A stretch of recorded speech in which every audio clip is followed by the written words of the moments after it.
We begin this morning with light at the end of the voting rights tunnel, a vote in the House to advance the John Lewis voting rights bill. Think of this bill as one that addresses all of the ills taking place across the country without all of the baggage the first bills had. The bottom line is it actually stands a chance, at least a chance, of passing the Senate. Let's get the nuts and bolts now from BNC's D.C. correspondent Bofta Yimam, who is in our Washington bureau. Good morning, Bofta.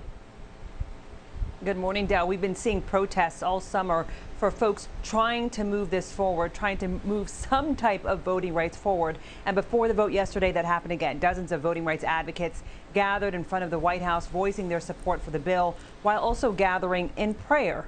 The John Lewis Voting Rights Advancement Act would require states with recent histories of discrimination to get federal pre-clearance to change their voting laws. This directly addresses the Supreme Court's 2013 ruling in Shelby County versus Holder. The ruling gutted the pre-clearance system. So no checks and balances. And the bottom line here, advocates say this was impactful in blocking voting restrictions at one point in states with histories of racial discrimination.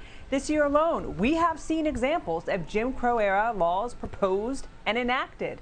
Voting rights advocates hope passing the John Lewis Voting Rights Act will help strengthen up voting laws at the federal level to fight restrictive voting laws passed in those Republican-led states. And while the John Lewis Voting Rights Act is a win in the House with a vote of 219 to 212 this week, the measure faces an uphill battle in the Senate. But I think the narrative has to be clear here, Congresswoman, is that these members have stayed the course. Yes. And out of that fight has come that provision on retrogression with the civil rights community, with us on judicial, with you. And that means that SB 7, even if it is enacted as a law, Section 2 under retrogression can claw it back. Yes. And it will be under the H.R. 4 House Judiciary Committee on to the United States Senate. That is the victory. Yeah. Little did we know when it would be finally passed here in the House that John would not be with us. But I do know that he is with us in spirit, and as Congresswoman Sewell said earlier, he's kind of looking down on us. In many cases, the new bill, by the way, would not apply to restrictive voting laws enacted since the 2013 ruling. But if signed into law with the For the People Act, many of those restrictions could be neutralized and possibly prevented from getting the green light again. Dell. Bofta Yimam for us on Capitol Hill. Bofta, thank you very much. Now, the John Lewis Voting Rights Act would protect more than just black voters in Republican-controlled states. As the new census shows, areas that were once majority African-American are being gentrified by, yes, liberal whites. So let's break it down with some of the brightest minds in politics. Dr. Niambi Carter is a political science professor at Howard University. Atiba Madyun is the CEO of Party Politics U.S., and Kristal Knight is a Democratic strategist. And Dr. Carter, I'll begin with you. This isn't your father's 60s in urban America. According to the latest census, cities are more white and families are more mixed. Cities and counties surrounding places like Atlanta have seen an increase in the Latino and Asian population. So, Dr. Carter, President Biden won Atlanta and its suburbs thanks to a large part by the black population in those diverse suburbs. But are voting rights activists making a mistake by not telling liberal whites and Latinos and Asians that their rights to vote are in jeopardy as well? I don't think it's a mistake. I mean, I think it's clear that black people have been sort of the central figures in a lot of these fights over voting rights, but voting rights have always been inclusive. If you look at the Voting Rights Act that many of us are talking about, it protected limited English proficiency voters. It protected voters who lived on reservations in other tribal territories, indigenous folks who were being discriminated against, also Asian and Latino voters. I think voting rights is always in everyone's interest. I think it's sad that we've come to a point where we have to now, again, prove to people why this is a worthwhile fight, regardless of who it may benefit. But it's certainly the case that we see whites becoming more attracted to city centers. And this is changing some of those dynamics, particularly in places that have traditionally been chocolate cities like Atlanta in the District of Columbia, where we saw in Atlanta, for example, they almost had a white mayor for the first time in 40 plus years. And that's partly because that voter base is being eroded in those locations. But when you're looking at the rising cost that it takes to live in cities, I mean, this should not be unexpected. The average the median, excuse me, single family home price in Washington, D.C. is $1 million. And most Black people make around $42,000 in the city. So the mismatch between the housing market and Black people being able to stay in the cities and being integral in their politics in the way they have been traditionally. You know, they should listen to you because you just broke it down very well. But the problem is, if you're in Alabama, Mississippi, or Tennessee, they still believe that when you talk about urban, you're still talking about Black voters specifically. Atiba, I'll go to you now. The census also says that last year, most of the babies being born in this country are coming from biracial families. Now, Democrats want to make Texas blue, and Republicans are doing their damnedest to try and stop them.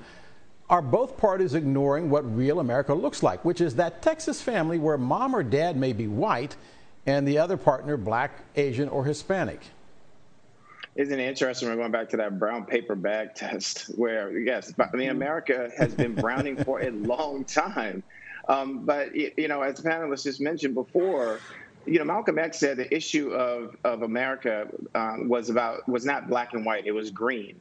The segregation of America has been about the economy, has been about dollars, has been about escalating the prices and really blowing up the value of properties to make it impossible for African American, Hispanic Americans to be able to live there. So when you talk about these biracial children, where are they going to live?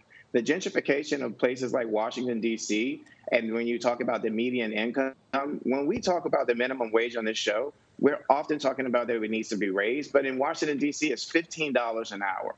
That is still not enough if a person is working 40 hours a week to be able to afford a one-bedroom apartment in Washington, D.C. So this whole piece in terms of the gentrification, in terms of the demographic shifts or whatever, it's all still tied to money. And when we look at where our cities are and where our voting bases are, and we're talking about voting rights, we also have to recognize that we also have let go of power because we don't go out and vote in the numbers that we should, especially when we talk about someone like Congressman John Lewis, who nearly lost his life so that we had the right to vote.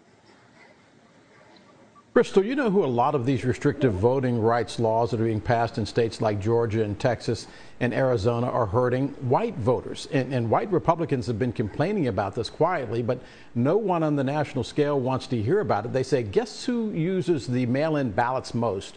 White voters. So now they're all of a sudden getting rid of drop boxes in urban areas. Guess who lives in those urban areas nowadays? White voters. Yeah, that's such an interesting, nugget to add into this voting rights conversation. A lot of the times what we're seeing, not only in Tennessee, Texas, Florida, much of the southern region of the United States, but when Democratic voters turn out in high numbers, we see Republicans move the bar. We see them shift, policy, shift things that have traditionally been in place, like drop boxes for voting, like early hours or, early voting times. And so what we're seeing right now is because it's not beneficial to their demographic, to their voters, they're moving the bar again to make it harder for people of color to vote. And by doing that, they're also, disenfranchising their own base unintentionally. But the intention really is to make sure that the Black vote, the brown vote, does not get out in the high numbers that we saw, in 2020 and even in early this year when we were electing, the two Democratic senators out of Georgia. And so time and time again, laws in this country continue to move and shift away from helping Black and brown people vote, but they also hurt much of this white demographic that Republican legislators have tried to save and cater to.